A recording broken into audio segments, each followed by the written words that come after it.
Hi, and welcome to week 8. We are in week 8. Wow.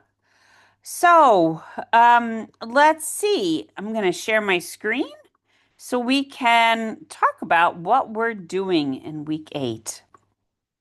I have to say, I'm really excited about week 8. This is, in my opinion, a really important module.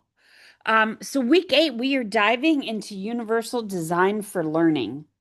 What is UDL?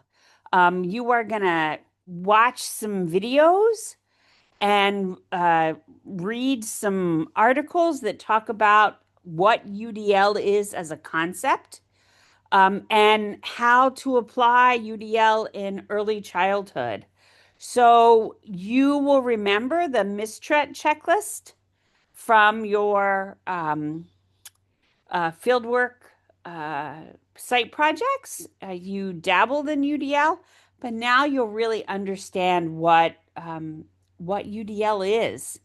And so there are some videos to watch that explain UDL, and then we have some readings that talk about UDL in early childhood settings and what UDL can look like.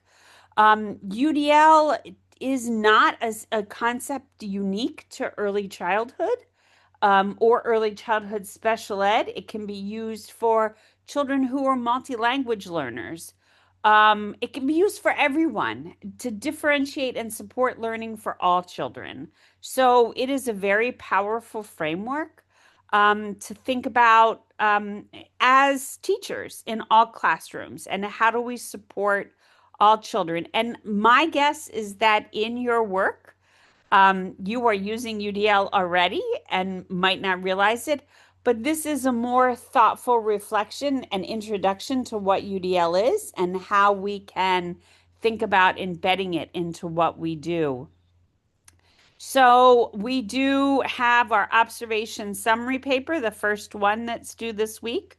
And there is a separate video there and instructions on completing this about 3-page paper, 2 to 3 page paper, closer to 3, I'd say. And then there's a participation task for this week. There are some UDL scenarios. However, I want to point out our first question. Continuing our talk about anti-Black racism, I'm asking you, how is it evident in early child environments and physical spaces? Okay. And then UDL scenarios. I'm asking you to pick one. There are, I believe, 5 scenarios. And just select one. You'll see the prompts, okay, and answer the prompts.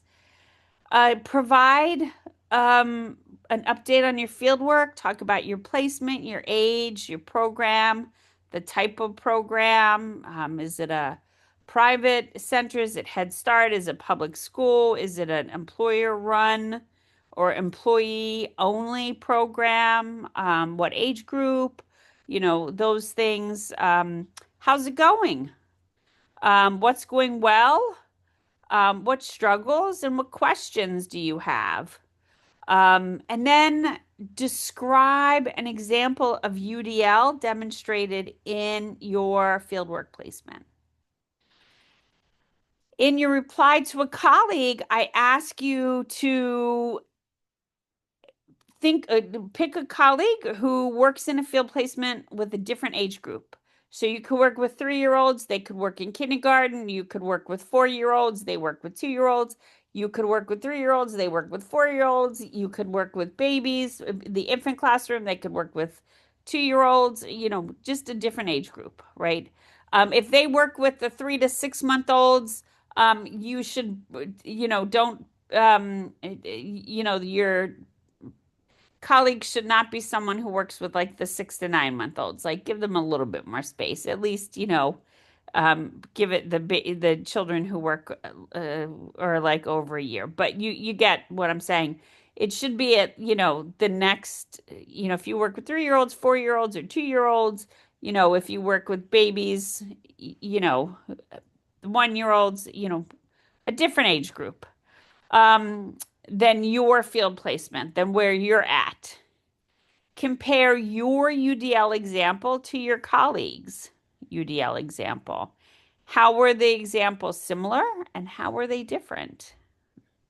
Okay, so that is what I'm asking you to share in your UDL participation task. Again, UDL is a very powerful framework that supports all learners, not just learners with disabilities. So I look forward to your thoughtful responses and your deep dives into UDL. I hope you have a great rest of the day. Be well.